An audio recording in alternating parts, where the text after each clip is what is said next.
Don't forget to like, comment, share and subscribe to Maulana Salman Hussaini Nadwi, a great thinker and Islamic scholar. ایک ایسی لہر تھی انگریزوں کے مقابلے میں تھی کہ ہندو مسلم سب ایک متحدہ طاقت بن گئے، اور تسلسل کے ساتھ، یعنی 1920 میں خاص طور پر ہندو مسلم اتحاد شروع ہوا، خلافت تحریک کے ذریعے شروع ہوا، اور خلافت تحریک کے ذریعے جو اتحاد شروع ہوا یہ اتحاد قائم رہا۔ صرف بیچ میں وہ دور آیا جس میں بہت سے لوگوں کے جرائم ہیں، اور کوئی شک و شبہ نہیں کہ اس میں کانگریس کی غلط پالیسیوں کو بڑا دخل ہے، کہ اس کے افراد نے ایسا مجبور کیا ایک گروپ کو جس کی سربراہی جناح صاحب کر رہے تھے، کہ مطالبہ یہ شروع کر دیا گیا کہ ہم کو تو الگ ملک چاہیے، ہم کو تو پاکستان چاہیے۔ یہ مطالبہ ان حالات میں درست نہیں تھا، ملک کو متحد رہنا چاہیے تھا، ہندو مسلم اتحاد ہونا چاہیے تھا، لیکن حالات ایسے پیدا کیے گئے کہ ایک لیڈر برپا ہوئے اور انہوں نے پاکستان کا مطالبہ شروع کر دیا۔ نتیجتاً اسی رخ پر پھر لوگ بڑھتے چلے گئے، کیونکہ بہت سے لوگوں کو یہ احساس تھا، اور بعض بڑے علماء بھی یہ احساس پیدا کر رہے تھے کہ جن لوگوں پر ہم اعتماد کر رہے ہیں اور بھروسہ کر کے ان کو ووٹ دے رہے ہیں اور ان کا ساتھ دے رہے ہیں، یہ کل ہمارے ساتھ غداری کریں گے، یہ دھوکہ کریں گے، چھوٹے دل کے لوگ ہیں، صرف چھوٹا ہے ان کا، اور یہ ہمیں پھر کل برداشت نہیں کریں گے۔ یہ ایک دماغ ایسا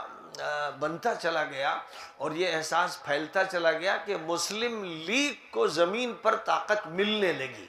ورنہ واقعہ یہ ہے کہ کانگریس کے ساتھ مکمل اتحاد تھا مسلمانوں کا۔ جمعیت العلماء کیونکہ مسلمانوں کی سب سے بڑی تنظیم تھی اور اس کا اتفاق تھا کانگریس کے ساتھ، تو یہ تھا کہ ہندو مسلم مل کر تحریک چلاتے رہیں گے۔ لیکن پھر وہ تحریک اٹھی اور پھر پوری شدت کے ساتھ آگے بڑھتی چلی گئی، جس کی وجہ سے ملک ٹوٹا، ملک کے 4 صوبے الگ ہو گئے، اور ایک صوبہ بنگال کا شمال سے جوڑ دیا گیا۔ ایک بے تکی بات تھی، لیکن ادھر آبادی مسلمانوں کی زیادہ تھی تو ایسا کیا گیا، اور غیر فطری عمل تھا، اس لیے یہ ہونا تھا کہ بنگال الگ ہو جائے گا، پھر آگے چل کر وہی بنگلہ دیش بنا اور پاکستان کی ذلت ہوئی اور اس کی کمر توڑ دی گئی۔ یہ سارے حالات ہوئے۔ ہندو مسلم اتحاد رہتا تو ہمیں جلدی کامیابی ہوتی اور پورا ہندوستان متحدہ ہندوستان ہوتا، جیسے مسلمانوں نے اپنے دور میں اس پورے ملک کو ایسا متحدہ ملک بنایا تھا کہ افغانستان سے لے کر سری لنکا تک اور بمبئی کے ساحل سے لے کر برما تک پورے ہندوستان پر وہ اسلامی نظام قائم تھا جس نے اس ملک کے 4 اطراف کو دلی سے جوڑ دیا تھا۔ تو یہ ایک بڑا کارنامہ تھا، لیکن پھر دھیرے دھیرے نوبت یہ آئی کہ ہمارے ملک کا جو شمالی خطہ ہے وہ ہم سے الگ ہو گیا، اور ادھر مشرق میں بنگال الگ ہو گیا۔ میں الحمدللہ اللہ کا شکر ادا کرتا ہوں کہ خلافت تحریک کے بعد اور جو اتحاد جمعیت العلماء اور کانگریس نے قائم کیا تھا اس ملک کی سالمیت کے لیے، میں نے الحمدللہ اس ملک کی سالمیت کے لیے، امن کے لیے، ترقی کے لیے ہندو مسلم بھائی چارے کی ایک زبردست تحریک پھر چلائی، اور یہ اللہ کا فضل ہے کہ اس تحریک میں ابھی نہ بڑے علماء کی طرف سے پہل ہوئی اور نہ انٹلیکچوئلز کی طرف سے پہل ہوئی، علی گیرینس ہوں یا دیوبندی ہوں یا ندوی ہوں، ان کی طرف سے، ذمہ داروں کی طرف سے یہ پہل نہیں ہوئی، اگرچہ اس میں کوئی شک نہیں کہ میرے ساتھ اس قافلے میں دیوبندی بھی ہیں اور بریلوی بھی ہیں اور شیعہ بھی ہیں اور سنی بھی ہیں اور علیگ بھی ہیں اور ندوی بھی ہیں، سب جگہ کے لوگ ہیں، اور ان کی تعداد دھیرے دھیرے بڑھ رہی ہے۔ اور ہم یہ کہتے ہیں کہ جس طرح ہمارا ہندو مسلم اتحاد تقسیم سے پہلے تھا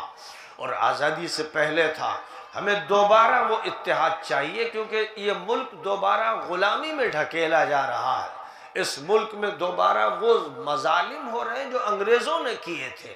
اس ملک میں قتل عام ہو رہا ہے، اس ملک میں بھکمری ہے، اس ملک میں بہت بیکورڈنیس ہے.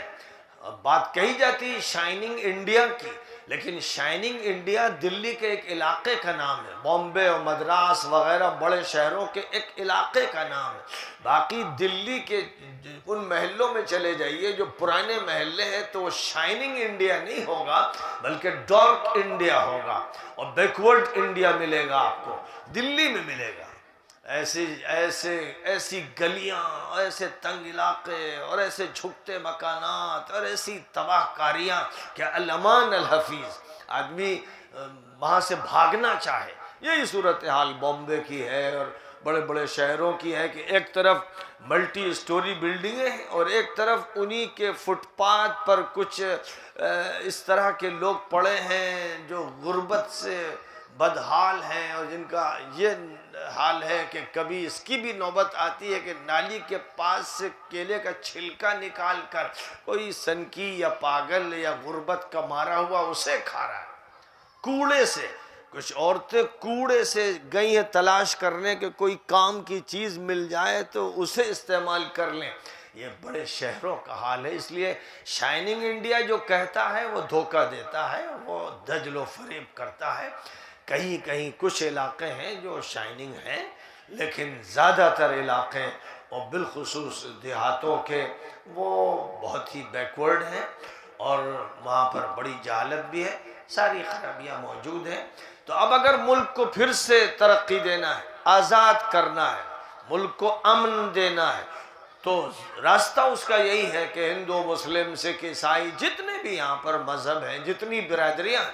وہ یہ مانے کہ بھگوان ایک ہے، ایشور ایک ہے، اللہ ایک ہے، ہم سب اس کے بندے ہیں، سلیوز ہیں، اور ہمارے ماں باپ آدم اور حوا ایک ہیں، ہم سب ان کی اولاد ہیں. ان سب چیزوں کو گاؤں گاؤں میں سمجھنے کی ضرورت ہے، اور اس بات کی ضرورت ہے کہ اب ہم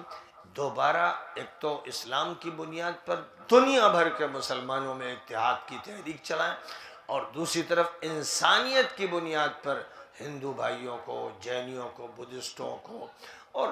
دلتوں کو، ایس سی کو، ایس ٹی کو، او بی سی کو، جتنے بھی ہمارے کانسٹیٹیوشن میں طبقات ذکر کیے گئے ہیں، بالخصوص جو بیکورڈ ہیں، آپریسڈ ہیں، اور بہت زیادہ جن کو دبایا گیا ہے،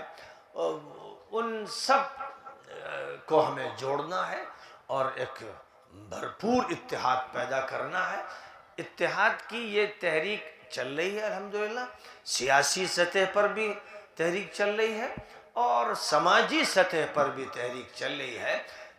مقصد سیاسی مفادات کا حصول نہیں ہے، بلکہ جیسے تقسیم سے پہلے ہندوستان کو آزاد کرانے کے لیے ہندوستان میں جن کے اندر انسانیت کا احساس تھا اور بھائی چارے کی فکر تھی، جس طرح وہ سب اکٹھا ہوئے تھے اور ان کی مشترکہ جدوجہد سے اس ملک کو انگریزوں سے آزادی ملی تھی، آج انگریزوں کے ایجنٹ وہ سب ہیں. خوب یاد رکھیے،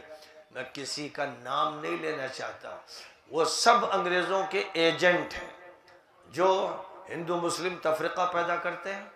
جو ہندوؤں کو مسلمانوں سے بدگمان کرتے ہیں، مسلمانوں کو ہندوؤں سے بدگمان کرتے ہیں، جو بیچ میں کھائیاں بناتے ہیں، خندقیں بناتے ہیں، دیواریں کھڑی کر دیتے ہیں، جو انسانی رشتوں کو پامال کر دیتے ہیں، جو دوستیاں تباہ کر دیتے ہیں، اور جو زہر پھیلاتے ہیں. جو بھی ہیں